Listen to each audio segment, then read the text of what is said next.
tenemos algunas plantillas de ejemplo para poder elaborar nuestros perfiles, vimos la importancia de reclutar primero por interno, luego por externo. Y cuando hacemos una reclutación tanto interna como externa, es una mixta. Dijimos que la interna era con los trabajadores dentro de nuestra organización, la externa con candidatos de afuera en general, y la interna y la mixta cuando mezclamos a ambos.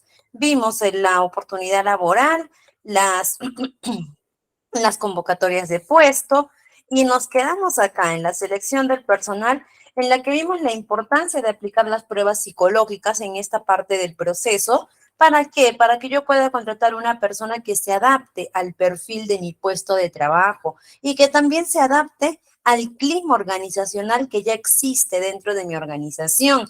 Las pruebas de conocimientos también vimos la importancia.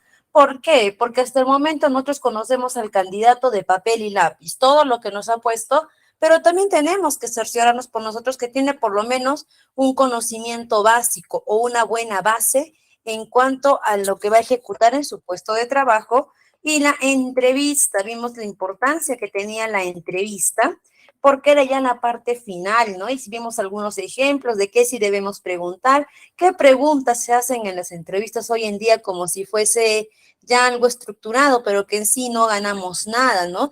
Que lo que en la entrevista queremos saber es realidad, queremos saber la verdad, no queremos que venga el candidato a decirnos lo que queremos escuchar o lo que es políticamente correcto, lo que es agradable y que nos mienta, ¿no? Eso no queremos, esa sería una entrevista totalmente fallida. Queremos saber lo que es la verdad. La contratación de personal es lo que vamos a ver ahora. Después de que ya pasó las pruebas psicológicas de conocimiento, las pruebas necesarias que yo ya he podido aplicar y que pasó mi entrevista, en esta parte del proceso, después de la selección, yo ya tengo a mi candidato ganador. Y ahora, por medio de la contratación, es que mi candidato ganador se va a transformar ahora en trabajador. Es decir, la contratación es el proceso por el cual yo finiquito el ingreso del nuevo trabajador. ¿Ok? Tenemos muchos tipos de contrato, pero tenemos que dividirlos en dos grandes grupos, ¿ok? El contrato a plazo indeterminado y el contrato a plazo fijo. El contrato a plazo indeterminado es cuando tiene una fecha de inicio, pero no de fin. Es decir, es un trabajo ya, por así decir, entre comillas, estable, ¿no? Pero no tiene fin. En cambio, el contrato a plazo fijo es cuando tiene una fecha de inicio y una fecha de fin. Por lo general, cuando los trabajadores son nuevos, ¿no? En este caso, si mi candidato ganador es ajeno a mi empresa, se recomienda iniciar con un contrato por periodo de prueba, que tiene duración de 3 meses. Si el trabajador en esos 3 meses que yo hago una constante evaluación logra rendir lo que se espera de él, logra adaptarse a la organización, entonces ya le puedo hacer un contrato por un tiempo más extendido.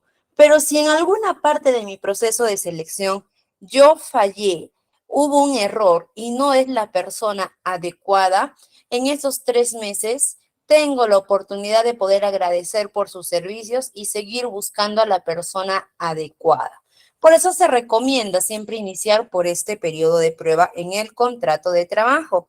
Este periodo de prueba lo podemos manejar el trabajador dentro de la planilla o por recibo por honorarios, pero máximo lo puedo tener 3 meses por recibo por honorarios. Y sí, es cierto que hoy en día muchas empresas tienen a sus trabajadores hasta años por recibo por honorarios, sí es cierto.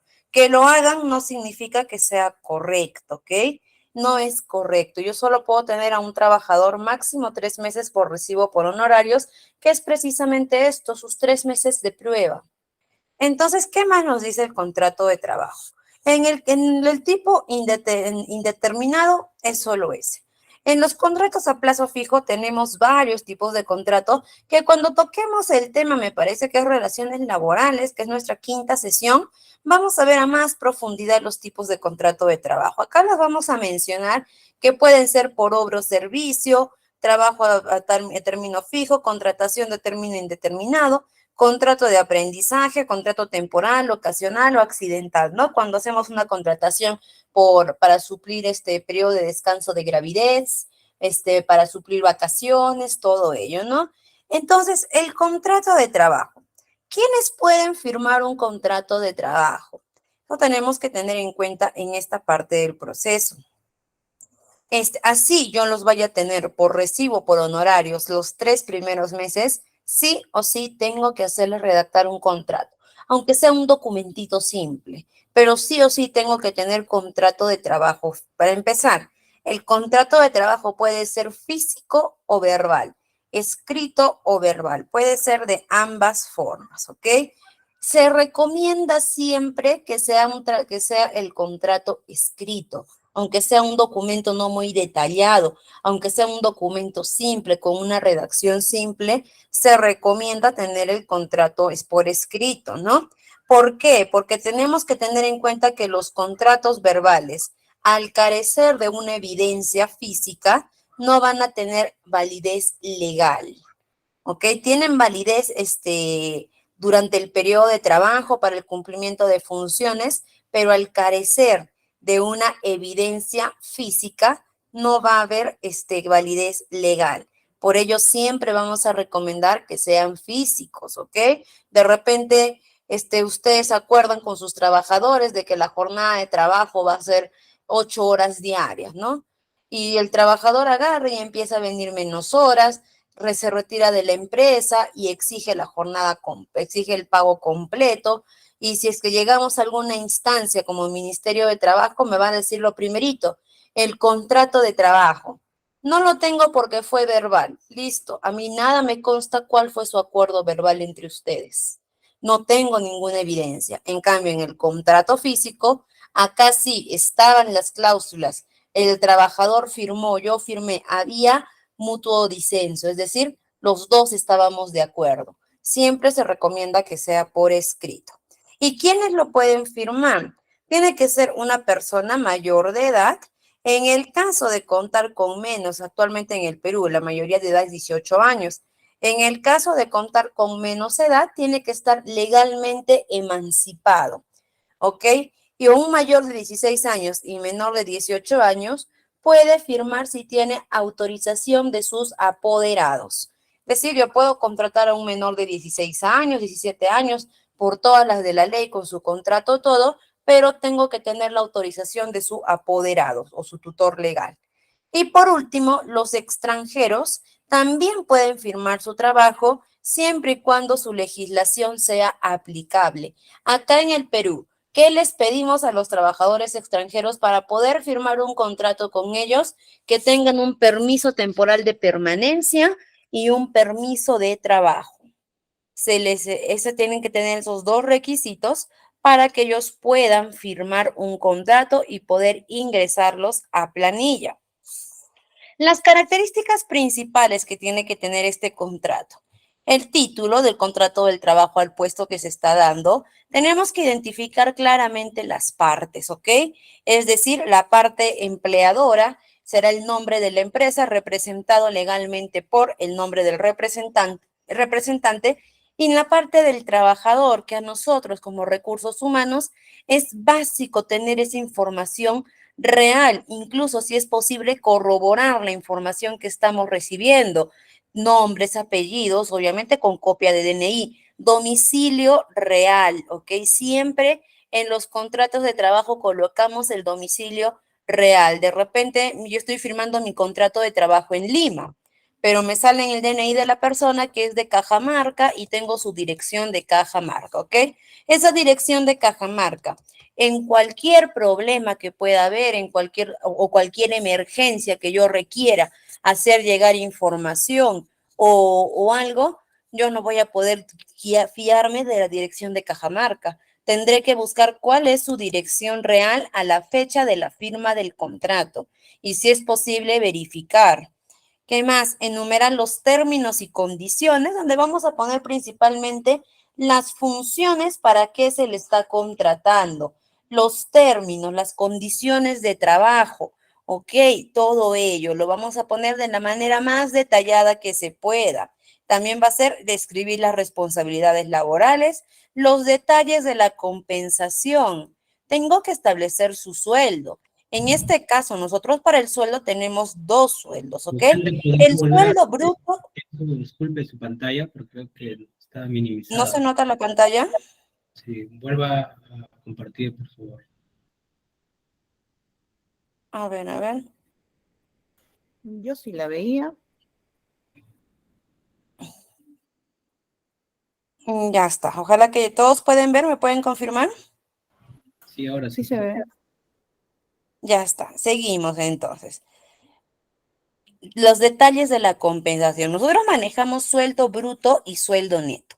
El sueldo bruto es el sueldo que yo le estoy ofreciendo al trabajador y el sueldo neto es el sueldo líquido que se va a llevar el trabajador después de todos los descuentos legales que hay. En este caso, ¿cuál es el principal descuento legal? Sería la AFP o la ONP y si es que amerita la quinta categoría. ¿Ok? En mi contrato de trabajo yo le tengo que poner el sueldo bruto y siempre se coloca el sueldo bruto. A veces me ha pasado que hemos firmado contratos que yo les he puesto sueldo bruto 1,500 y al momento de recibir su sueldo venían y me decían, pero usted me puso en el contrato 1,500 y en mi boleta estoy recibiendo 1,300. ¿Por qué me están pagando menos? No es que te estemos pagando menos, es que tu AFP te está descontando de esos 1,500, pero siempre el sueldo bruto. Colocar en el contrato de trabajo cuándo le vamos a pagar, cuánto le vamos a pagar, cómo le vamos a pagar, ¿ok? Cuándo tenemos que establecer una fecha fija de pago. Si mi empresa no tiene una fecha fija de pago, por lo menos le pondré un periodo de tiempo, le diré la quincena de cada mes, el último día de cada mes. ¿Cómo? Le vamos a pagar en efectivo, le vamos a pagar en cheque, le vamos a hacer un depósito bancario. ¿Cómo le vamos a pagar? También lo tengo que especificar en, en esta parte del contrato. Términos de contrato específico. ¿A qué nos referimos con términos de contrato específico? Para eso yo le voy a hacer una pregunta, queridos colegas.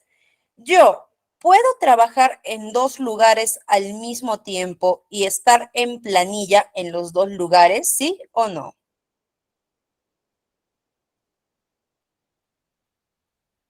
No, no, por ahí me dicen. A ver, vamos todos, ¿qué creen? ¿Puedo trabajar en dos lugares al mismo tiempo y estar en planilla en los dos? Muy bien, la mayoría me responde sí. Sí puedo hacerlo. Puedo trabajar en dos lugares y estar en la planilla de los dos lugares, siempre y cuando no tenga un cruce de horarios. Es decir, que mis funciones no se vayan a cruzar ni que mis dos trabajos sean de 8 a 6 de la tarde porque no voy a poder. Siempre y cuando no haya un cruce de horarios, puedo trabajar en dos lugares y puedo pertenecer en dos lugares, perdón, y puedo pertenecer a dos planillas. Sin embargo, si una de las empresas para las que yo pretendo trabajar acá en sus términos de contrato específico me coloca exclusividad laboral, quiere decir que me están pidiendo en este contrato que trabaje única y solamente para ellos, que no trabaje en otro lugar. Las organizaciones pueden hacer eso si me pueden pedir exclusividad laboral. Y si me piden exclusividad laboral, significa que yo ya no puedo trabajar ni pertenecer a otra planilla. Ustedes, por ejemplo, van a contratar a alguien y quieren que el trabajador trabaje únicamente para ustedes porque quieren que toda su concentración, que todo su capital intelectual sea para su empresa, le pueden poner en su contrato de trabajo exclusividad laboral. Y si el trabajador, a pesar de la exclusividad laboral, decide trabajar en otro lado, en otra organización, para inscribirse en otra planilla, ya está cometiendo una falta al contrato de trabajo, por lo cual yo tendría una causa justificable para despido.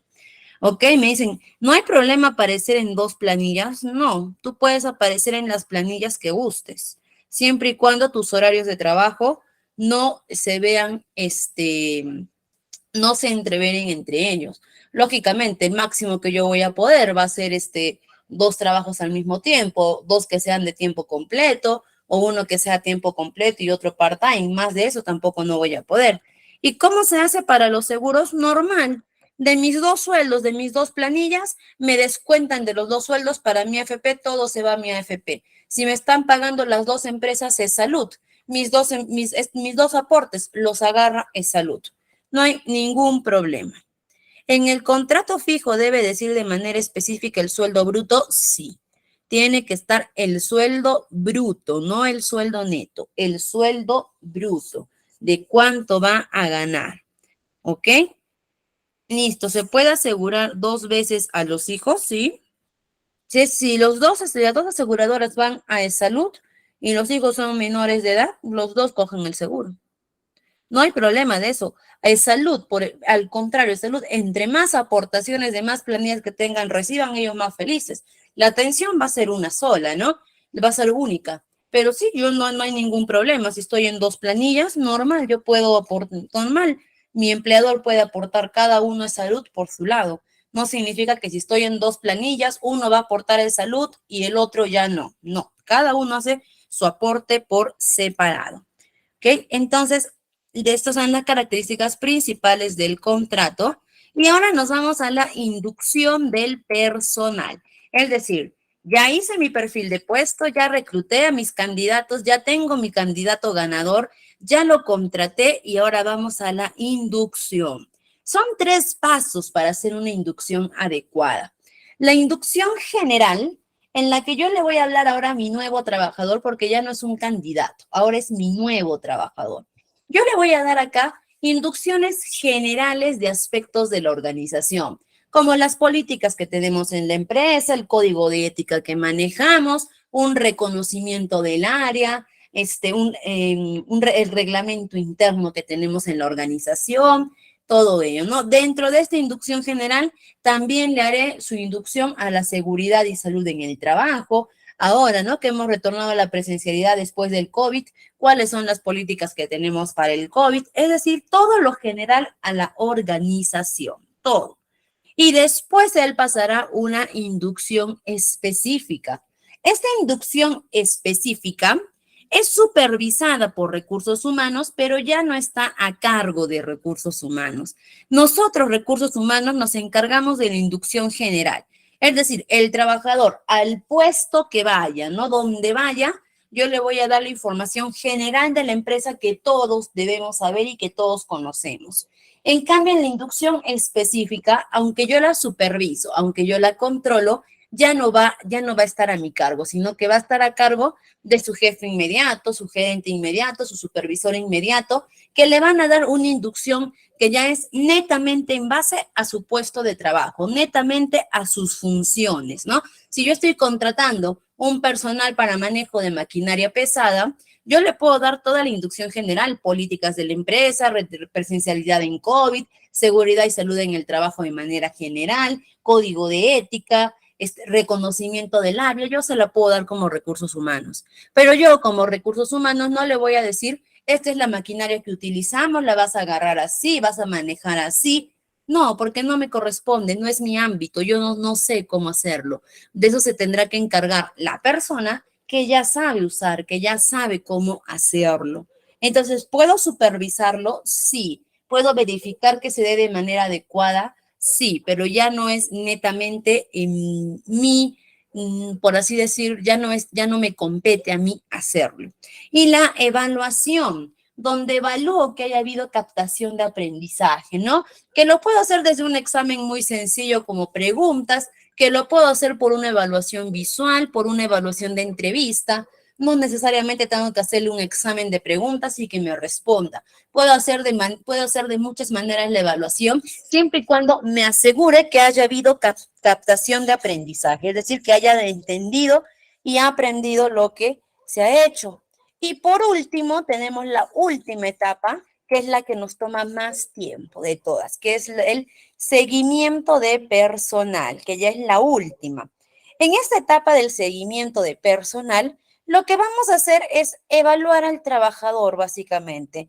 desde cómo es su productividad, cuáles son sus objetivos, su actitud, su formación y su eficiencia. ¿Por qué les digo que esta etapa es la más larga?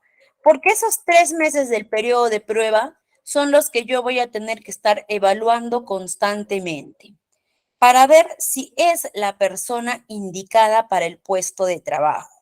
Si después de eso, tenemos que tomar en cuenta que el trabajador, en especial si es nuevo dentro de la organización, es decir, si recién entra a la empresa, tenemos que darle por lo menos el periodo de 1 mes de adaptación.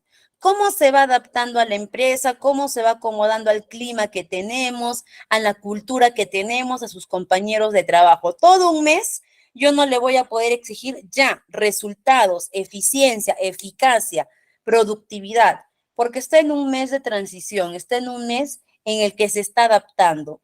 A partir del segundo y tercer mes, ya tengo que ver que haya resultados en base a lo que he contratado.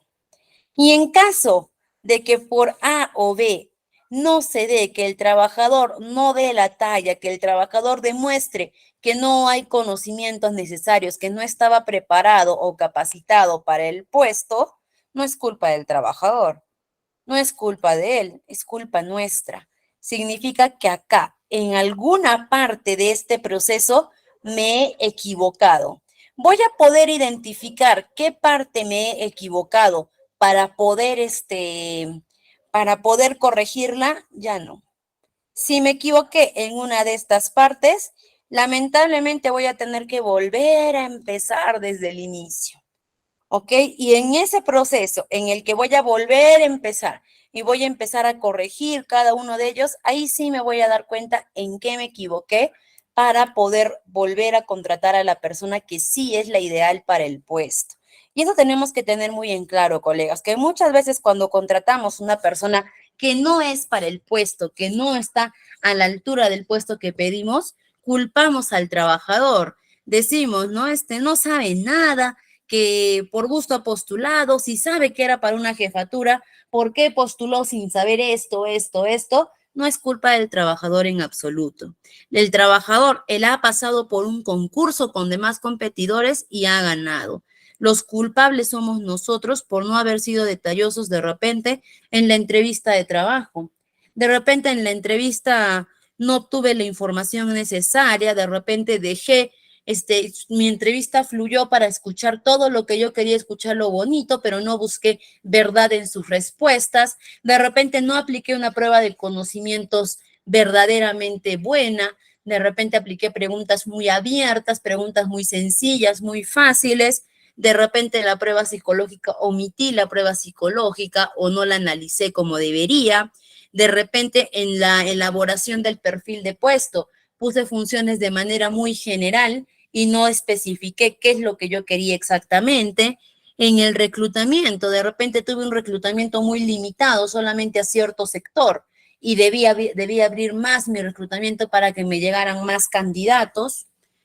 Ha podido haber un error en cualquiera de estos, pero si nos equivocamos en una de estas partes, si nos equivocamos en uno de estos, solamente nos vamos a poder dar cuenta cuando estemos en el seguimiento. Por eso les digo, queridos colegas, de que este proceso de reclutamiento y selección es importante hacerlo bien, porque si me equivoco en una de las partes, voy a contratar a una persona que no es para la organización y voy a tener pérdidas económicas, porque elaborar el perfil de puesto tiene un costo. Reclutar a los candidatos tiene un costo. Si no entremos a las páginas de CompuTrabajo, de Boomerang, está una publicación de un puesto de trabajo, está aproximadamente 200 soles, más o menos, ¿no? La ayuda o la terciarización o la ayuda de la psicóloga para el examen psicológico tiene un costo, si es que no cuento con la psicóloga en la empresa. Tiene un costo. La elaboración de las pruebas, de conocimientos tiene un costo. El tiempo de la entrevista tiene un costo de inversión de tiempo. La contratación, también es una inversión de tiempo y dinero. La inducción que yo hago es una inversión de tiempo, porque tengo que hablar desde inducción general, específica, evaluación, y el seguimiento que yo hago esos 3 meses tiene el costo del sueldo que estoy pagando a ese trabajador durante esos 3 meses. Es decir, que yo me equivoque al seleccionar el candidato y volver a iniciar todo este proceso tiene un costo grande, tanto de inversión de tiempo como de dinero. Por eso es importante no contratar por simple corazonada, no contratar por actitud, ¿ok? Y eso también les quería comentar. Muchas personas dicen de que nosotros para contratar a alguien necesitamos, a ver, permítame, le voy a escribir acá, listo. Necesitamos que tenga conocimiento, habilidad, más conocimiento, más experiencia por la actitud. Hasta hay una fórmula de rendimiento, que la fórmula de rendimiento es así. Habilidad más conocimiento, más experiencia, todo esto multiplicado por la actitud. Esa es la fórmula de rendimiento que tenemos para poder contratar a alguien. Muchas personas dicen, no tiene mucha experiencia, no sabe mucho, no ha estudiado mucho, pero tiene toda la actitud. Y lo voy a contratar porque con su actitud puede aprender. Cuando hay actitud, aprenden, pueden captar rápido las cosas, todo ello, ¿no? Yo les voy a hacer ahorita una pregunta. Yo les voy a hacer una serie de preguntas y ustedes me van a decir sí o no, ¿ok? Mi carro se ha malogrado. Tengo una falla en el motor de mi carro. Y voy a un taller mecánico y sale el mecánico y me dice, le voy a asignar un auxiliar, le voy a asignar un asistente mecánico. Este asistente mecánico, no tiene mucha experiencia, ¿ok? De hecho, este es el primer carro que va a arreglar. No ha estudiado tampoco, no tiene conocimiento, pero tiene habilidad y es muy habilidoso en lo que hace. No ha estudiado nunca mecánica automotriz, va a ser su primer carro que va a arreglar de usted, pero tiene mucha actitud, es habilidoso y tiene mucha actitud. ¿Ustedes dejarían que ese mecánico arregle su carro? ¿Sí o no? No. No, ya está. Vamos con otro ejemplo, ¿ok? Con el mismo ejemplo, pero vamos a hacerlo de diferente forma. Ya le dice, no quiere ese mecánico. Bueno, mire, entonces tengo otro de que, mire, ha estudiado él mecánica automotriz, ha estudiado en un instituto, no tiene experiencia tampoco, va a ser el primer carro que va a arreglar, es habilidoso porque así me han dicho en su instituto, él ha estudiado mecánica automotriz, pero es su primer carro que va a arreglar y está nervioso por arreglar su primer carro. ¿Le dan su carro o no? Por ahí nos dicen no, otros sí, otros no, depende, todavía un poquito dudosos por ahí, ¿no? Como que ha estudiado, podría ser, pero de repente como es su primer carro, mete la pata y pasa algo. Bueno, dice, ya está bien, no lo veo muy convencido. Entonces le voy a traer otro mecánico que es habilidoso, ¿no? Que sí tiene conocimientos, ha estudiado también, trabaja acá años conmigo, sí es bueno, tiene bastante experiencia arreglando los carros, pero me ha dicho de que si arregla su carro, no quiere que usted se meta. Me ha dicho así, me ha dicho, yo voy a arreglar su carro, pero que no me hable, no me mire, ni que se meta. Si opina algo, yo lo dejo su carro ahí, porque a mí no me gusta que me digan cómo hacer mi trabajo. ¿Le dan su carro o no? A ver, los demás. Les he puesto 3 situaciones en las que tenía por lo menos 2 o 3 de 4 habilidades y la mayoría no han entregado su carro. ¿Por qué no han entregado su carro?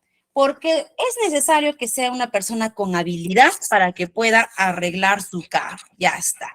Tiene que tener conocimientos, tiene que tenerlos porque no es cualquier cosa. Si es que hace algo malo, no sabe algo mal, les termina malogrando el carro.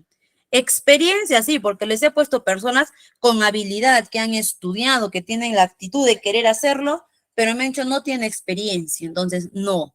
Les he puesto una persona que no tiene conocimientos ni experiencia, pero que tiene mucha actitud de querer hacerlo, me han dicho que no.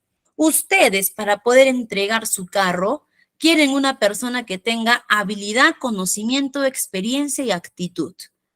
Son las 4 cosas que ustedes también tienen que buscar de la persona que va a ingresar a su organización, de la persona que va a contratar, que van a contratar. No basta con que tenga 2 de 4, no basta con que tenga 3 de 4.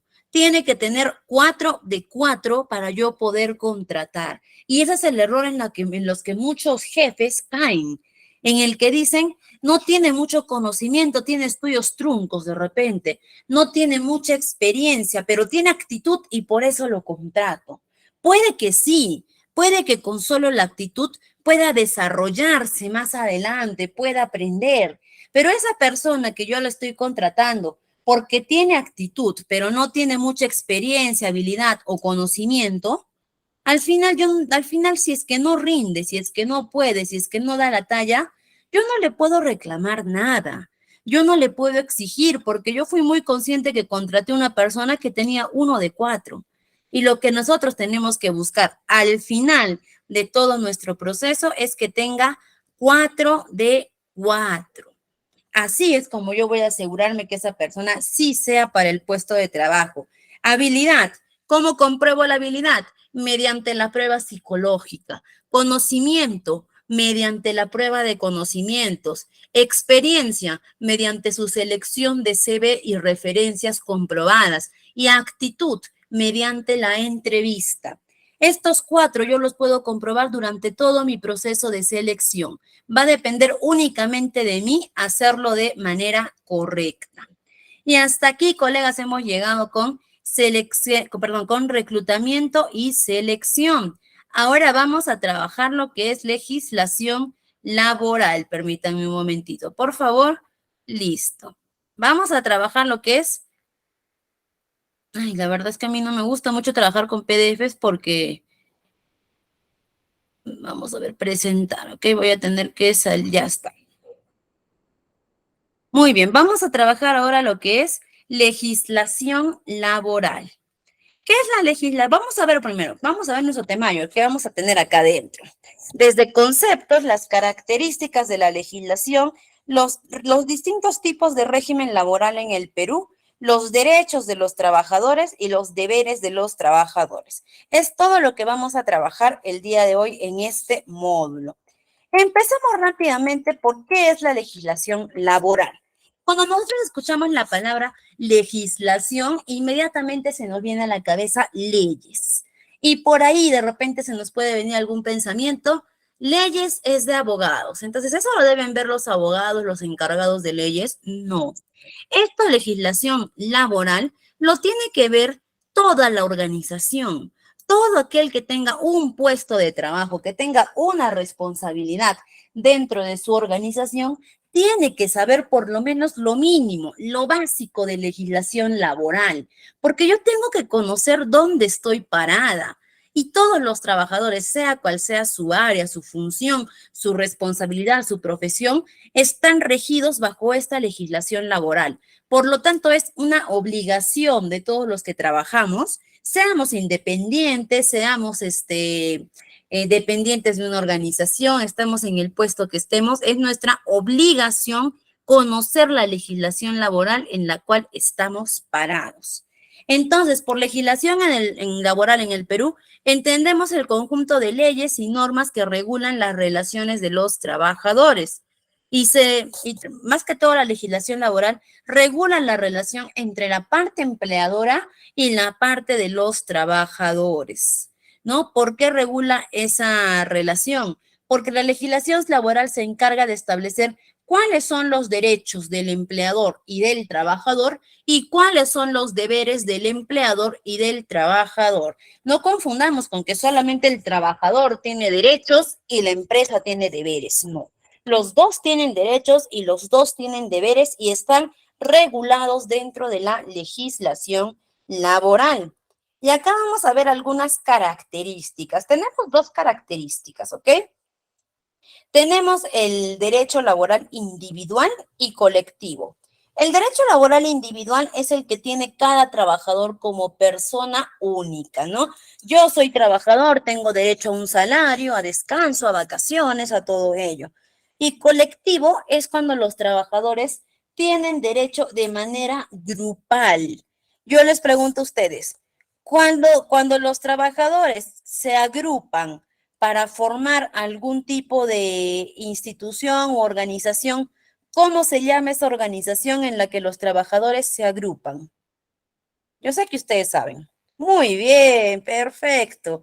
El derecho colectivo va dirigido directamente a los sindicatos. Acá está. A los sindicatos. ¿Qué es el sindicato? Es una organización o asociación integrada por personas que pueden ejercer el mismo oficio y profesión y que trabajan dentro del mismo centro de trabajo. El sindicato no es únicamente para las personas que trabajan en la misma empresa y ellos forman su sindicato. El sindicato también se puede formar si todos trabajamos dentro de una misma profesión. Por ejemplo, el sindicato de administradores de empresas, ¿no? Muy aparte del sindicato que hay dentro de mi empresa, de repente a nivel nacional se forma un sindicato de administradores, el sindicato de médicos, el sindicato de abogados. No necesariamente todos trabajan en la misma empresa, pero ejercen la misma profesión, lo cual les permite que puedan formar un sindicato.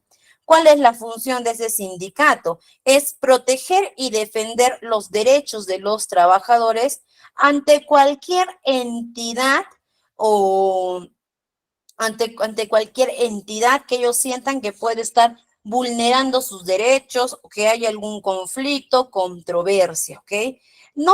Quitémonos esa idea errada de que el sindicato y la parte empleadora son enemigos. No es así, son muy pocas las empresas. Estamos hablando de empresas privadas, ¿ok? Son muy pocas las empresas privadas que no tienen un buen manejo con su sindicato o que no tienen una buena relación con su sindicato. Son muy pocas. Por lo general, siempre se llega a un buen acuerdo, siempre estamos en constante conversación, siempre estamos en constante negociación, ¿no? A diferencia de las empresas públicas, en las que sí no hay un adecuado manejo, un adecuado control con los sindicatos. ¿Por qué? Porque lamentablemente en las instituciones públicas, no generalizo, no digo que todas, pero gran parte de ellas, los sindicatos han adoptado más que una posición de defensa al trabajador o defensa de los derechos, han adoptado una posición política dentro de las organizaciones de institución pública, lo cual transgiversa totalmente la finalidad de un sindicato, por lo que no hay un buen acuerdo, no hay una buena negociación, no hay una buena convención colectiva con ellos. Pero quitémonos esa idea de que el sindicato y la parte empleadora son enemigos. No, son dos partes conciliadoras que por lo general siempre llegan a un acuerdo de disenso mutuo. Es decir, que logran un acuerdo mutuo, cediendo alguno en una oportunidad, el otro cederá en otra oportunidad, pero no muy pocas veces se ve que haya conflicto, que haya pelea, que haya huelga, ¿no? Si no podemos ver de que las huelgas últimamente se dan por reclamaciones al Estado, por esas cosas, pero no tanto que haya paralizaciones porque la empresa Toyota, por ejemplo, no accede a sus reclamos o la empresa Ramsa no accede a sus reclamos, ¿no? Ya muy poco se ve de eso. Se ve más que todo en las tiendas departamentales, ahí sí se ve bastante, ¿no? Como Ripley, Saga Falabella, esas tiendas. Sí se ve ahí que hay más choque, pero en las demás corporaciones no se ve mucho. Pero el sindicato no solo está hecho para defender sus derechos de sus trabajadores con su empleador, sino con cualquier entidad que vulnere derechos de sus trabajadores. Y acá vamos a ver un ejemplo de que no, con ustedes habíamos tocado este mismo ejemplo, creo, pero sobre otra situación. Vamos a ver acá un ejemplo de la actuación de un sindicato defendiendo a sus trabajadores y ahorita vemos los requisitos, ¿ok? Vamos a ver este caso práctico, ¿no? Que ya ustedes saben de qué estamos hablando. Del accidente aeroportuario de Lima, Perú, en noviembre del 2022, en la que un avión de LATAM y un carro de bomberos tuvieron una colisión. ¿Qué pasó? Tras el accidente, tras la colisión entre el camión de bomberos y el avión de LATAM, la de Pincri de Callao procedió con la detención inmediata de los dos pilotos comerciales de la nave. Es decir, ni bien hubo el choque, apenas se pudo calmar la emergencia, o por así decir, controlar la emergencia. La de Pincri de Callao, la división de criminología, creo, fue la que detuvo de manera inmediata a los dos pilotos de la TAM. ¿No? Los llevaron, ¿no? Los detuvieron contra su libertad, detención preliminar, los llevaron ¿para qué? Para que rindan su declaración. Los primeros que saltaron a quejarse sobre eso no fueron las empresas administrativas, ni siquiera fueron los representantes legales de la TAM. Los primeros que saltaron a reclamar el por qué se llevan a sus compañeros detenidos fue el sindicato de pilotos de la TAM. Ellos fueron los primeros que levantaron la voz y dijeron, ¿por qué se tienen que llevar detenidos a nuestros compañeros? Y emitieron un comunicado considerando que esta acción iba en contra de la cultura positiva de seguridad que ellos tenían en la TAM y que este arresto estaba siendo prematuro porque todavía no se tenía investigaciones, todavía acá había mucho por investigar y que la detención inmediata de los pilotos daba a entender a la opinión pública que el accidente fue responsabilidad de ellos. Y fue lo que muchos pensamos. Cuando recién estuvimos viendo el accidente en vivo, fue lo que pensamos. Dijimos, ha sido error de los pilotos de la TAM o ha sido error del chofer del carro de bomberos. Pero no sabíamos de que no había sido error de ninguno, que había sido error de las empresas administradoras del aeropuerto, pero a la opinión pública, al hacer ese arresto de manera anticipada o prematura, dañó la imagen de los dos pilotos de la TAM. ¿No? Y acá lo dice, y que podía hacer creer a la opinión pública que el accidente fue provocado por una conducta directa de los pilotos en lugar de investigarse las causas reales. El sindicato fue el que agarró, se fueron a parar los representantes del sindicato y algunos otros más compañeros a las puertas de la de Pincri, exigiendo la liberación inmediata de sus compañeros. Al pasar varias horas y no lograr que se diera esa liberación inmediata, fue que ellos emiten este comunicado a la IFALPA, que es la Federación Internacional de Asociaciones perdón, de Pilotos de Líneas Aéreas. Esta federación internacional es como el sindicato de sindicatos, es como el sindicato mundial de pilotos de líneas comerciales, de líneas aéreas. Y que ellos también respaldaron este comunicado a través de sus redes, a través de un comunicado oficial, diciendo que estaban yéndose contra los derechos de sus compañeros al hacer una detención prematura o un arresto prematuro, que fue lo que hicieron, porque al llevarlos detenidos fue un arresto.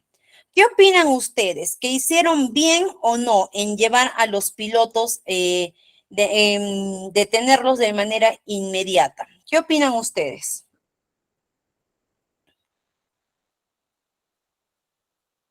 Vamos, ¿qué opinan, colegas? ¿Creen que estuvo bien? ¿Creen que no debió haber sido así? ¿O creen que tenía que ser así para poder de inmediato sacar las declaraciones? ¿Qué creen ustedes, colegas?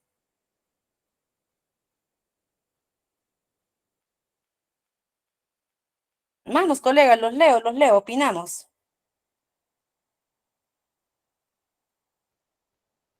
Por ahí dicen, no se respetó el debido proceso, debieron investigar.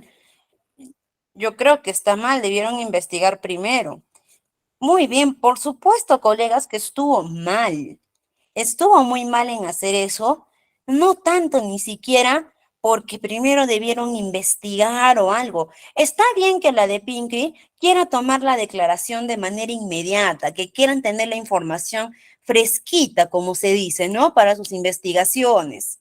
Pero lo que estuvo mal primero fue llevarlos en calidad de detenidos. No tenían por qué llevarlos en calidad de detenidos. Segundo, no es un accidente como que choqué mi carro y listo, y puedo ir a la comisaría a dar mi declaración. Es un accidente que verdaderamente ha sido fuerte, que ese impacto no solamente ha podido, no solamente ha podido zarandear, ocasionar algún daño físico a la parte que se ha chocado, sino a todo el avión en general. Y los pilotos que han estado manejando, antes de dar su testimonio, antes de dar su declaración, primero han tenido que pasar un examen médico. Es lo primero, porque a todos los heridos o todos los damnificados de esta aeronave, así es, así ellos dijeran, estoy bien, no tengo nada. No, todos han pasado por un examen médico y a los pilotos no se les ha permitido pasar su examen médico porque lo llevaron en calidad de detenidos. Ahora, ellos también estaban en un shock traumático. Y no solo ellos, todos los tripulantes han estado en un shock traumático. ¿Ok? Por eso es que algunos hemos visto que se salían riendo, que algunos salían saludando a las cámaras, todo. No es porque les haya dado risa el accidente, es porque están en una fase de shock. En algún momento todos han temido por su vida, aunque sea unos segunditos, pero han temido por su vida. Y los pilotos, con mayor razón, estaban en shock postraumático. Entonces, ellos primero, lo que nos dice su sindicato, es que ellos no se han opuesto a que sus compañeros den su declaración, pero que les han negado el derecho a una evaluación médica, el derecho a una evaluación psicológica y el derecho a defensa legal. Primero ellos tenían que pasar a esos tres derechos para poder dar su declaración. Y los que salieron a defenderlos no fue la empresa, no fueron las empresas del aeropuerto, fue su sindicato. Su sindicato fueron los primeros que salieron a buscar su defensa.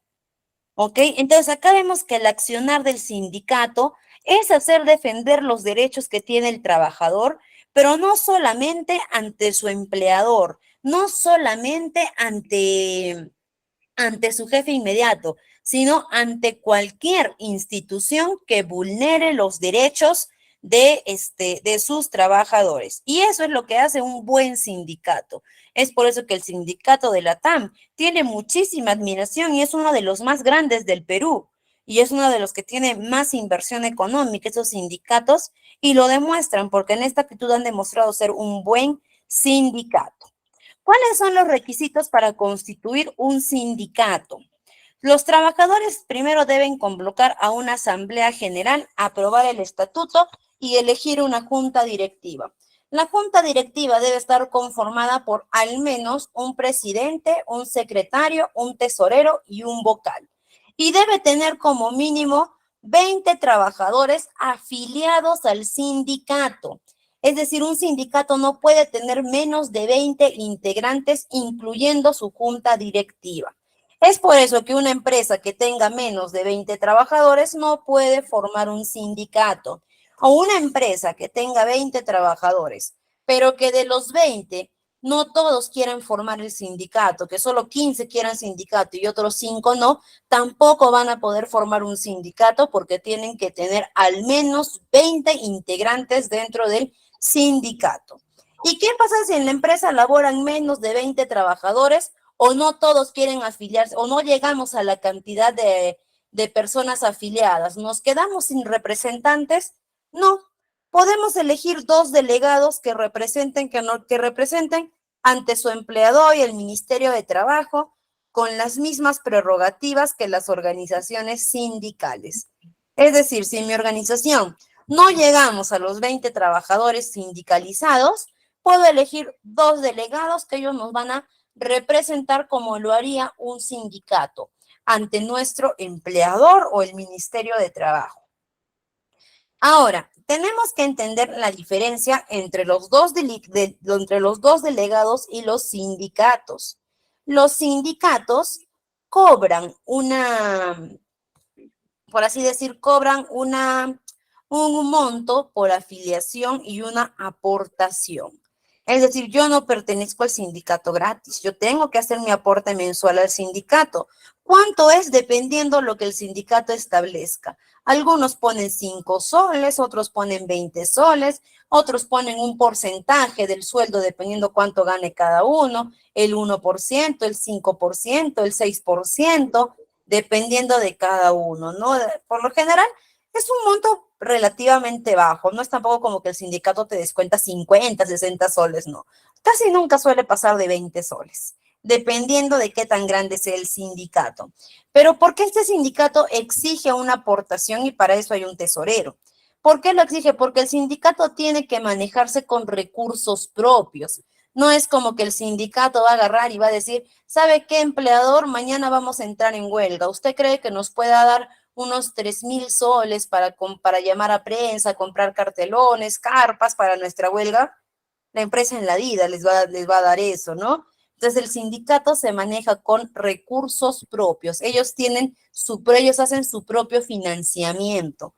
A diferencia de los dos delegados, que estos dos delegados no pueden exigir a los trabajadores aportaciones económicas. No pueden hacerlo. Los dos delegados son representantes, pero no pueden exigir al mes que se dé una aportación económica para manejar a la organización. Después, el sindicato, la junta directiva en específico, tienen horas sindicales de permiso. Es decir, que ellos pueden hacer uso de determinadas horas durante la semana para poder asistir a casos del sindicato, solucionar casos del sindicato, reuniones o cualquier actividad que tenga que ver con el sindicato. Ellos tienen permiso, que son las horas sindicales, para poder hacerlas. Horas que tienen dentro de su jornada de trabajo y que no deben ser descontadas por parte del empleador. A diferencia de y los dos delegados, ellos no tienen permiso de horas sindicales. Los dos delegados, cualquier gestión o algo que puedan hacer, pueden hacerlo dentro de sus horas de trabajo si es que hay acuerdo con el jefe.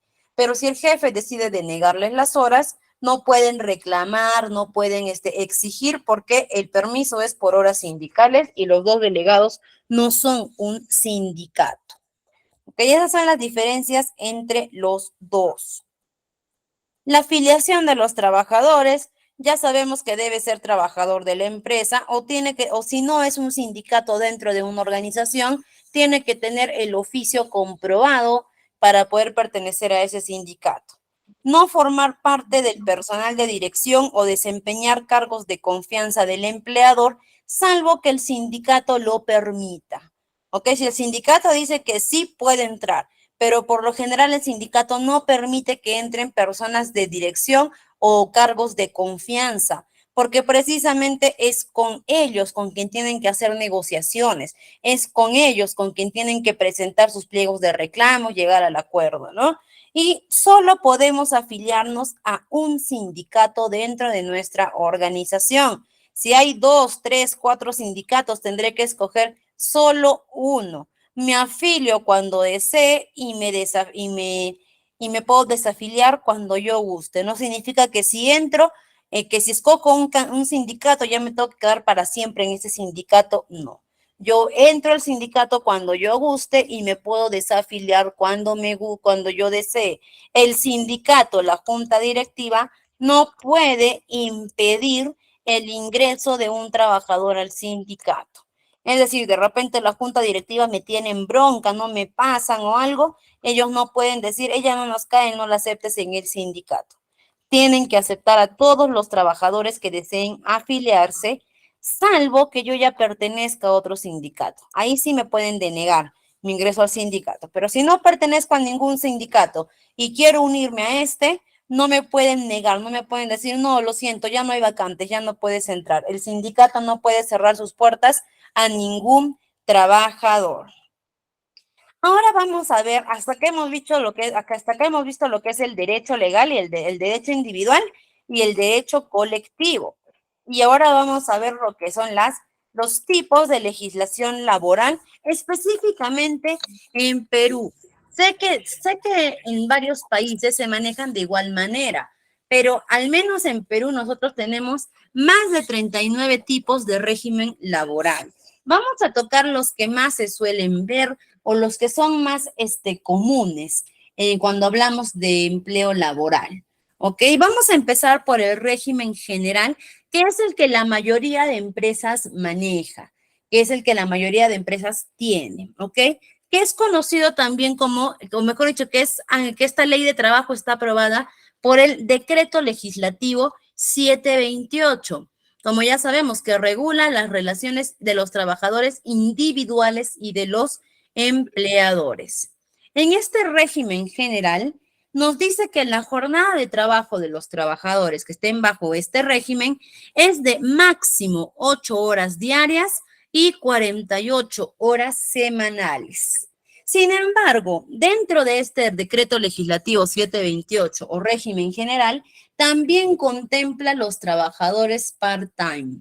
Los trabajadores part-time deben trabajar máximo 24 horas a la semana, no más de eso. Máximo 24 horas a la semana.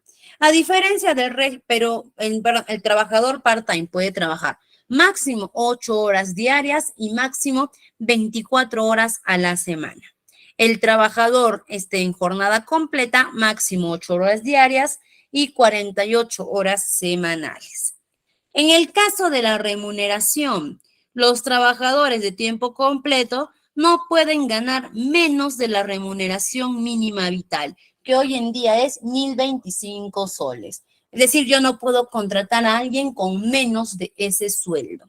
En el caso de los trabajadores part-time, ya sus pagos se calculan por horas laboradas, ¿no?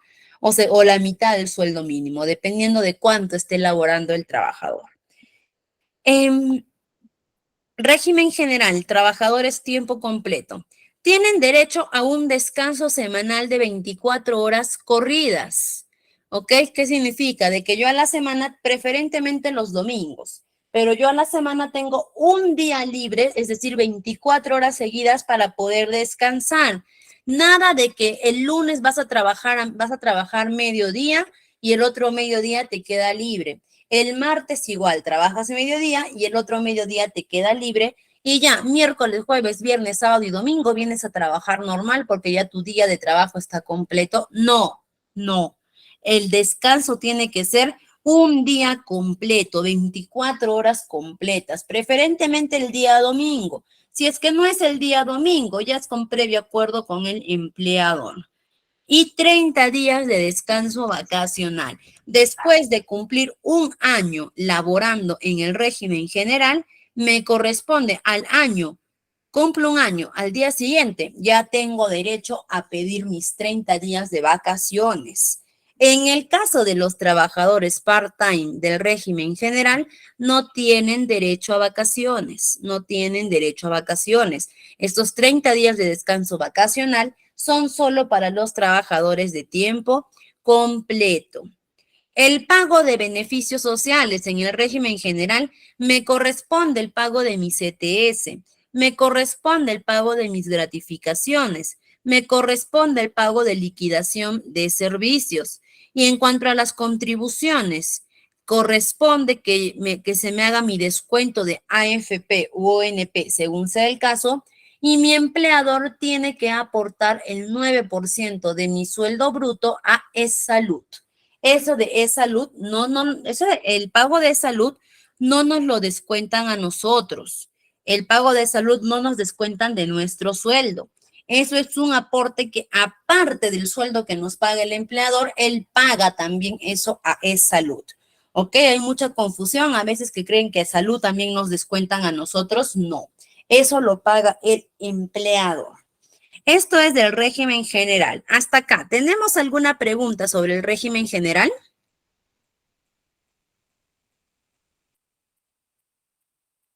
¿Alguna pregunta o algo, colega? Si no, para pasar al siguiente régimen.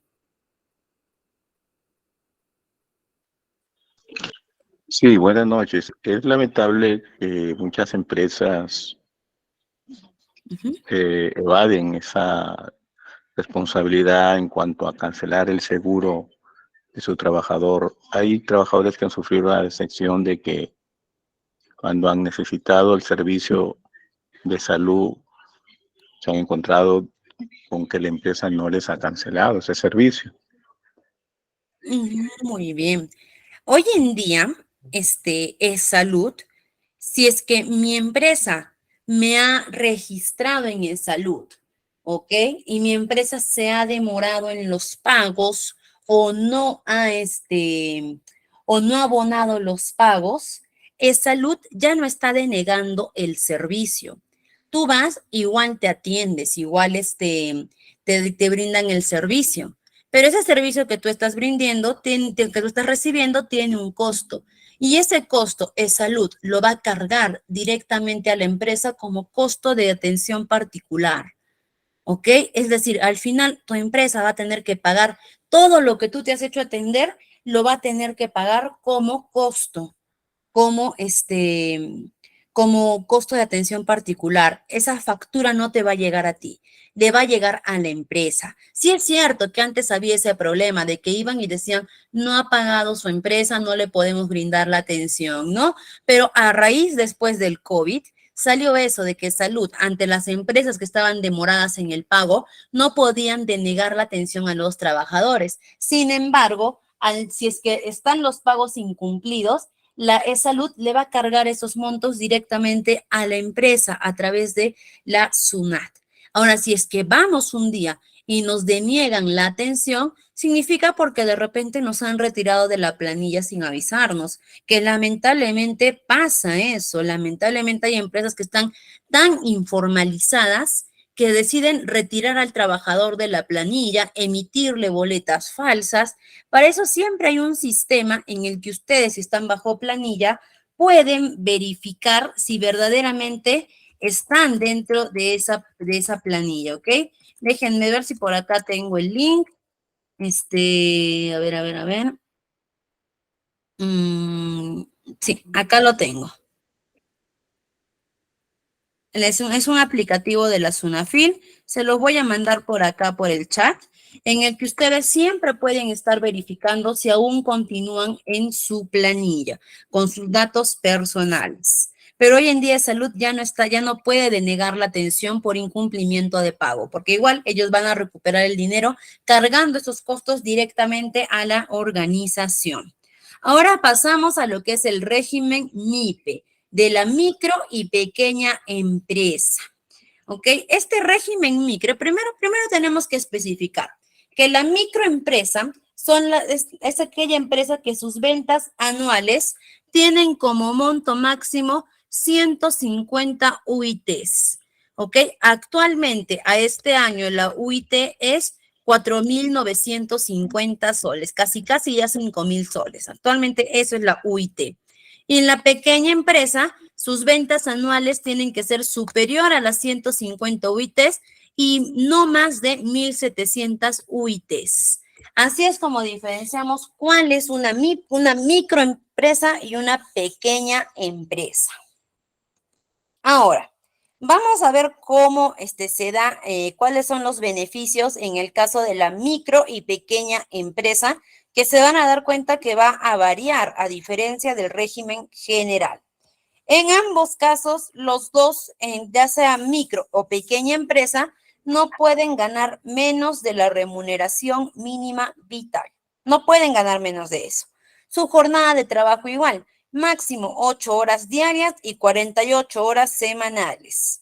A los dos les corresponde un día de descanso semanal, 24 horas corridas.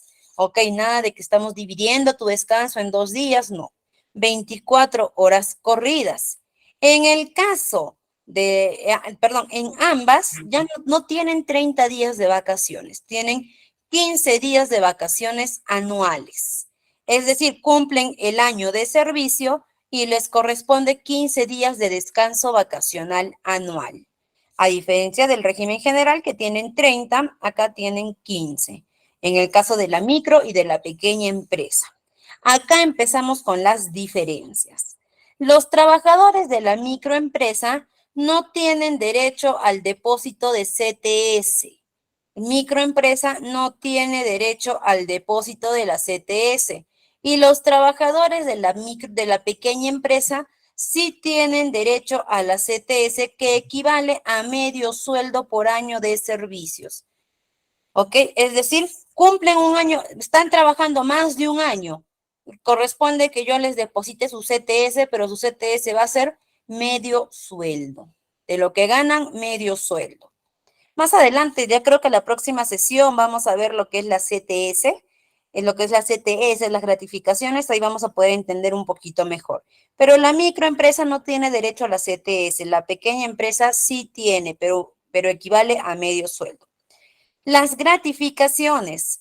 Los trabajadores de la pequeña empresa tienen derecho a 2 gratificaciones al año que equivalen cada una a medio sueldo. Acá en el régimen general tienen derecho a sus gratificaciones y sus gratificaciones es un sueldo completo en el régimen general.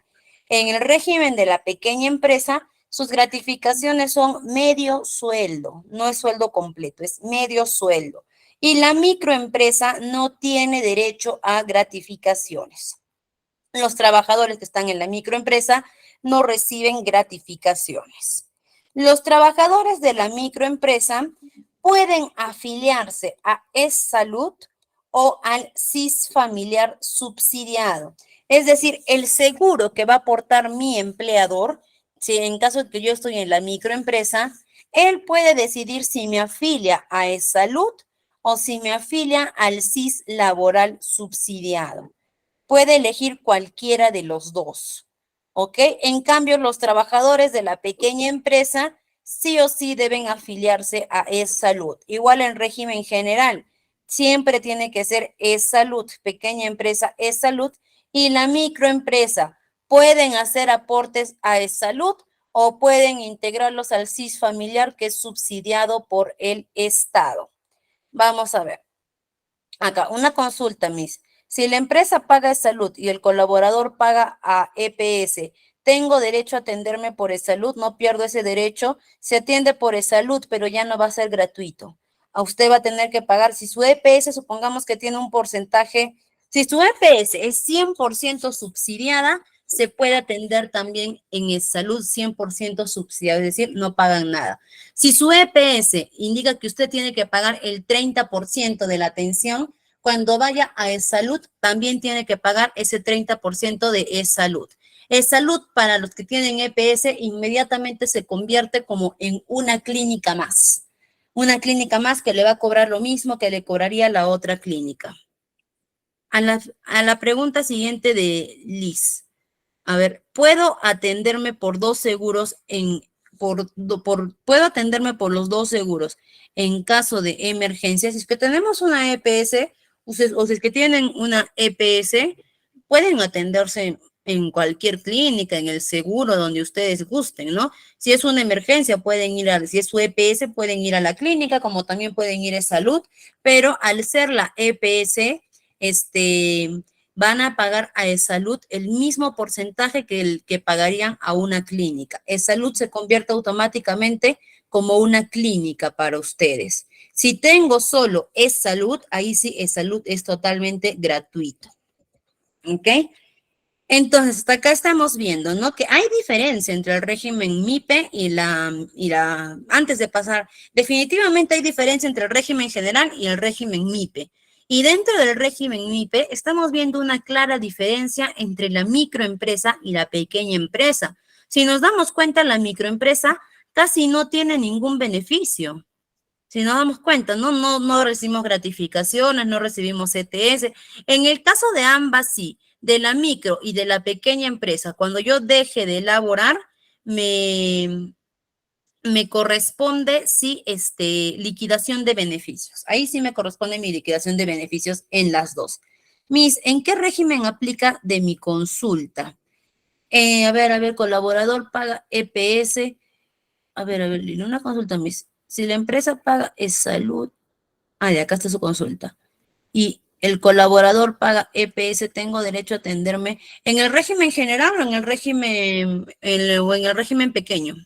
de pequeña empresa, en cualquiera de los, hasta el momento, los dos que estamos viendo, en cualquiera de los dos regímenes. Si su empresa es pequeña empresa, usted también tiene el derecho de dar el aporte adicional para que tenga EPS. Si está en el régimen general, con mayor razón tiene la libertad de hacer el aporte adicional y que la pasen a EPS. En cualquiera de los dos regímenes. En el régimen de microempresa, si su empleador decide afiliarla a eSalud, también puede pagar el adicional para que pueda pasar a la EPS. Pero si su empleador de la microempresa decide afiliarla al SIS, ahí sí usted ya no puede pasar a EPS. ¿Ok? Porque el SIS al que la microempresa afilia a sus trabajadores es subsidiado. ¿Qué significa? Que el Estado subsidia su aporte al SIS, no directamente el empleador. Y es por lo general lo que hacen los trabajadores de la microempresa, afiliar a sus trabajadores al SIS. Ustedes dirán, pero Miss, ¿por qué hay tanta diferencia entre la micro y pequeña empresa, no? O sea, ¿por qué la microempresa tiene tan poquitos beneficios al trabajador? Y es que tiene esos poquitos beneficios porque así lo establece la ley peruana para fomentar la formalización de los negocios informales, porque la mayoría de negocios informales son microempresa y precisamente no quieren formalizar porque van a tener gastos adicionales de planilla, gastos adicionales de impuestos, todo ello, ¿no? Entonces, es una forma en la que el Estado peruano les da la facilidad de formalizarse sin tener mayores gastos en cuanto a su planilla de personal.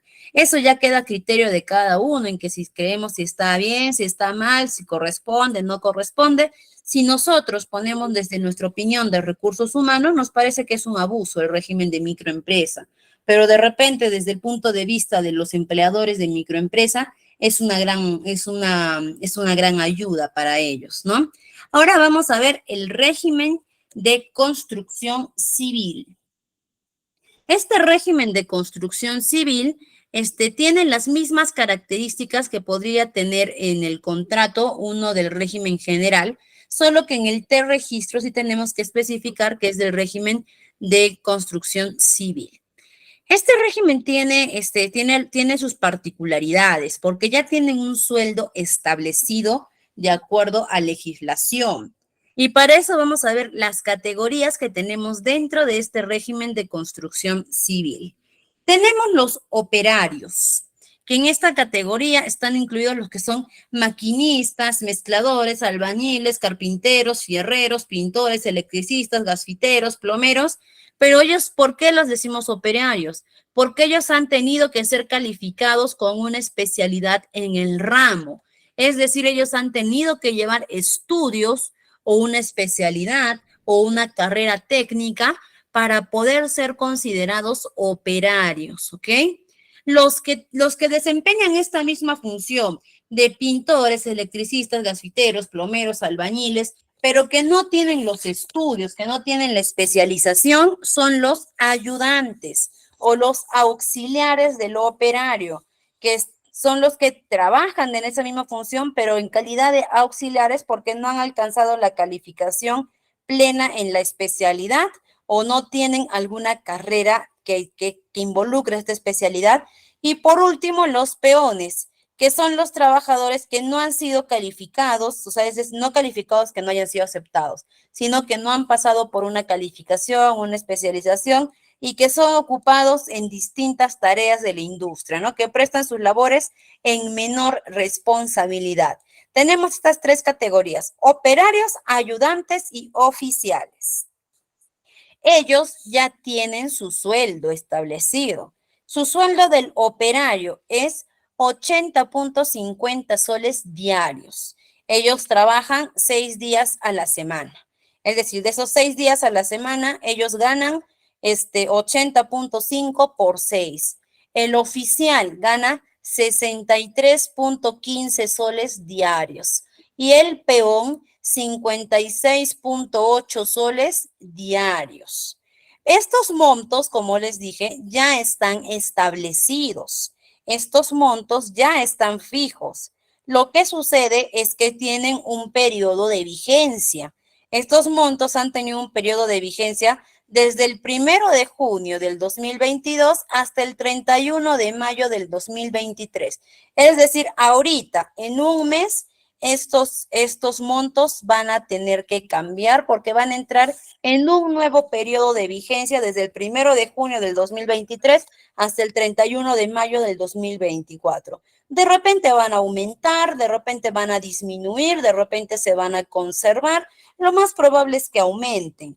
No sabemos, ¿no? Estamos atentos a esperar eso para ver qué pasa con esta escala salarial establecida, que ya el 31 de mayo pierde su vigencia.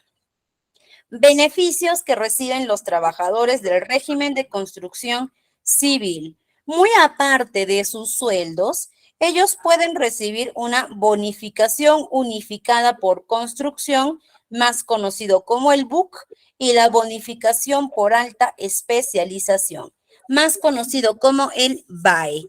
Eso en el caso de los operarios. ¿Qué es el BUC y el BAE? Que los conocemos así. Son unos certificados de especialización, ¿ok? Es decir, ellos van a un determinado lugar, a un determinado instituto.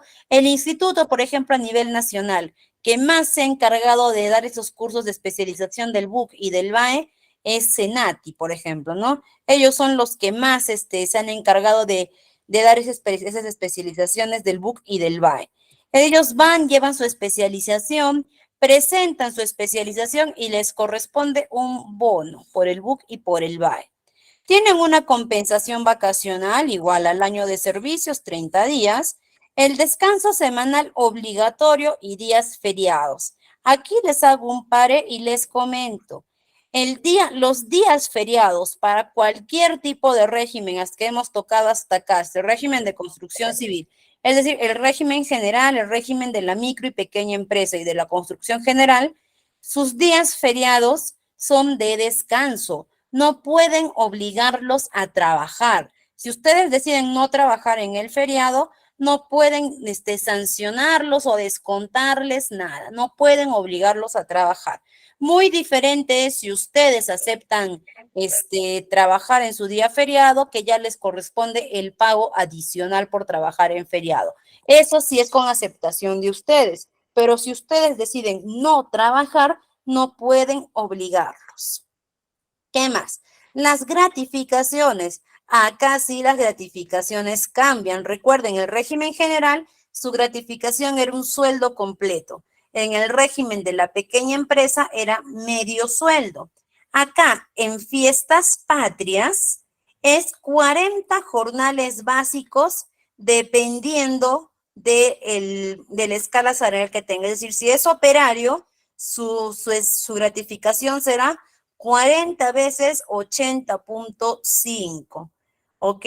Y si esto siempre y cuando el trabajador haya laborado los 7 meses anteriores en la misma obra.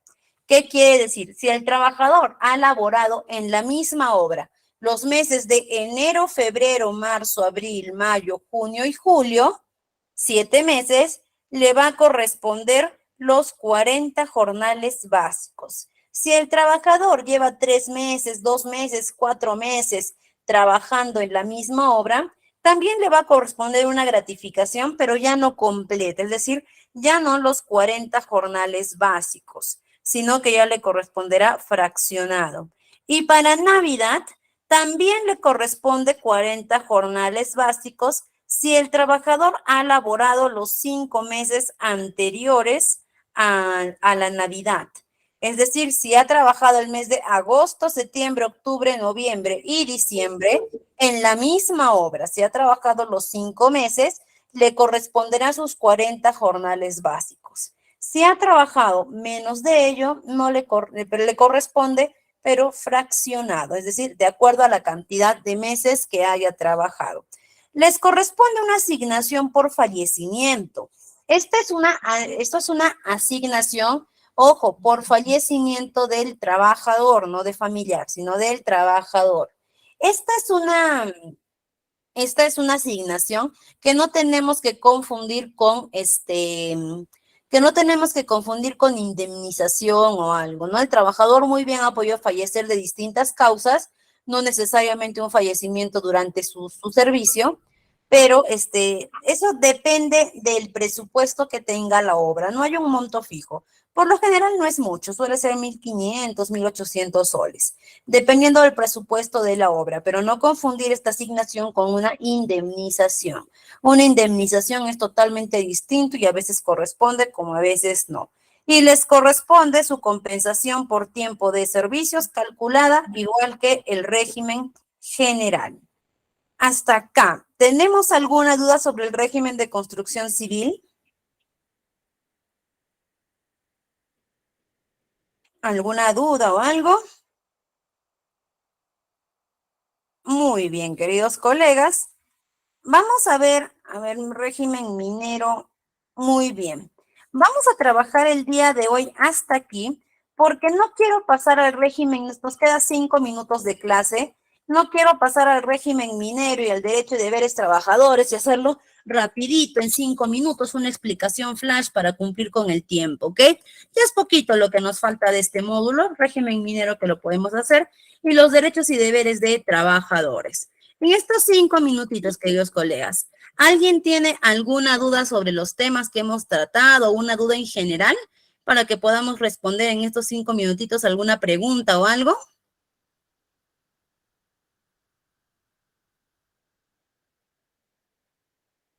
¿Alguien, colegas, alguna duda o algo?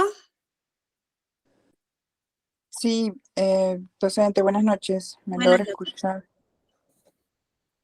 Sí, le escucho, Natalie. Sí, bueno, un caso quizás particular, ¿no? Acerca de mi hermana, y para que de pasada nos pueda absorber esta duda también. Mi hermana labora desde ya hace más de 2 años en la UGEL de Chincha, en esta unidad ejecutora, y desde diciembre en adelante no le han hecho ningún tipo de contrato. Ella venía trabajando por contrato CAS y le dicen que tampoco se puede hacer atender porque no van a pagar lo que es su servicio de salud, ¿no? Este beneficio que tiene. En todo caso, ¿qué está pasando en esa entidad? ¿Por qué no se está cumpliendo con redactar un documento? Porque ya a partir del tiempo que tiene ya debe pasar por un contrato indeterminado, claro está, ¿no? La ley. Pero hasta el momento no, ni siquiera le dan una respuesta, ¿no? Y de por sí ya de por medio haber cursado documentos bajo, ella avalándose con leyes de servir, ¿no? Listo. ¿Cuál es el procedimiento y, bueno, qué es lo que debe hacer el trabajador también en este caso? Gracias. Listo, Natalie. Muy bien. Muchas gracias por su pregunta. El régimen CAS es un tipo de contratación que se da en los sectores públicos. ¿Ok? Entonces, tenemos que tener mucho cuidado cuando ingresamos a este régimen CAS. De hecho, ya han habido varios proyectos de ley que quieren desaparecer esta contratación CAS y mandar directamente a los trabajadores a un contrato más estable. Los régimen CAS, por lo general, son régimen que se trabaja constantemente con adendas. Es decir, no hay un régimen CAS, no hay un contrato CAS que sea indeterminado. No hay un contrato CAS que sea de fecha de inicio y ya no acaba, ¿no? Tiene sus periodos cada 3 meses, cada 6 meses y te van renovando y renovando y renovando y renovando. Si actualmente, Natalie, a tu hermana no le están dando el seguro o no le están aportando, significa que tu hermana ahorita no está bajo ningún régimen. Está como una trabajadora sin contratación o algo. Tiene que verificar primero por qué medio le están pagando. ¿Ok? Si es por recibo o por honorario, si ella está emitiendo verdaderamente sus recibos, tiene que entrar a ver que alguien más no vaya a estar emitiendo los recibos por ella y chequear también desde los depósitos que le hacen a su sueldo, desde dónde está viniendo esa inversión, si es directamente del Estado o es por recursos propios de la UGEL. Tiene que ver primero eso. Segundo, Natalie, tu hermana ahorita está en una situación muy delicada y lo que le puedo recomendar es que ahora que sigue trabajando, adjunte toda la evidencia posible de su trabajo, desde sus marcaciones diarias que está haciendo al momento en el que ingresa, sus funciones dentro de la organización, su permanencia en la organización, porque corre el riesgo de que en algún momento la UGEL le prohíba el ingreso. corre ese riesgo de que le digan no puedes ingresar porque no eres trabajadora. Y sin un contrato van a tener la razón. Segundo, ella tiene que ya presentar sus documentos Ministerio de Trabajo de acuerdo a servir para que de una vez le puedan regularizar el contrato adecuado. Por tiempo ya le correspondería pasar a un tipo de contratación, de repente en la UGEL, si es que manejan los nombramientos con la 276, ya le correspondería. O si es que tienen a los trabajadores bajo el sector público con la 728, en cualquiera de los dos ámbitos, ya le correspondería pasar. ¿Ok? Pero tiene que hacer cuanto antes su documentación, presentar su queja ante el Ministerio de Trabajo o ante la OSI de la misma UGEL, que es la Organización de Control Interno, para que vean lo de su contratación. Pero mientras tanto, tiene que ir guardando todas las evidencias posibles de que ella está cumpliendo actualmente con un trabajo, está cumpliendo con una función, porque si llegara el momento en que la retiran, supongamos, ella con todas sus evidencias puede mostrar que ha habido una vulneración a sus derechos y de inmediato estarían a una reposición, ¿ok? Le están emitiendo las boletas, eso es bueno. Ahora que verifiquen sus boletas, ¿en qué régimen está? Si está en el caso, de repente ya le han mandado un régimen indeterminado, que verifique. Si es que sigue en el CAS, pero no le están pagando salud, no le están pagando su seguro social y no le han hecho firmar el contrato, tiene que exigir en la OSI de la UGEL que de inmediato le den solución. Que empiece primero por lo interno, que empiece primero por la OSI. ¿Ok? Por la Organización de Control Interno de la UGEL, para que pueda por ahí solucionar. ¿Ok? Pero igual, de todas formas, lo que le puedo recomendar a tu hermana es que empiece a juntar toda la evidencia posible, que guarde todas sus boletas firmadas, ¿ok? Que le den las boletas firmadas por parte del área de recursos humanos de la UGEL, que guarde todas sus evidencias posibles. ¿Los viáticos en qué consisten? Una pregunta, ¿los viáticos en qué consisten? Los viáticos son dinero que entregan para cubrir gastos de viajes. Cuando alguien va a viajar, para cubrir gastos como alimentación, hospedaje. Esos viáticos no es dinero que nosotros podemos disponer a nuestro gusto y antojo. Estos viáticos es dinero que nosotros después tenemos que sustentar con boletas de pago, con facturas, llegando como máximo al tope que nos han establecido. Supongamos, a mí me piden que mañana vaya de viaje a Iquitos por una cuestión laboral y me dicen, te vamos a dar 1,000 soles de viáticos. Yo puedo utilizar estos viáticos en alimentación, en hospedaje, en movilidades, pero al final, cuando me digan tu rendición de cuentas, si yo me gasté los 1,000 soles, tendré que tener las facturas de alimentación, hospedaje, movilidad por los 1,000 soles. Si gasté de esos 1,000 soles, 700 soles, supongamos, conseguí mis facturas, esos otros 300 soles tendré que devolverlos porque no es dinero que estén a mi libre, no es dinero que yo tenga a mi libre disposición. Muy bien, estimados colegas, eso es todo por el día de hoy. Nos vemos el día miércoles para culminar con esta parte de legislación laboral y empezar a hacer lo que va a ser remuneraciones, ¿ok? Que esa parte también es muy bonita, es muy interesante, remuneraciones, y es la parte que más nos interesa a todos porque todos recibimos un sueldo, una gratificación, una CTS, y tenemos o una liquidación de beneficios cuando terminamos algún trabajo, cuando renunciamos, y tenemos que verificar que nos estén pagando lo que es correcto. Y aquí en la próxima sesión vamos a aprender cómo hacer nuestros cálculos dependiendo del régimen en el que estemos y verificar para una siguiente ocasión que nos estén pagando lo correcto. Muchas gracias, estimado.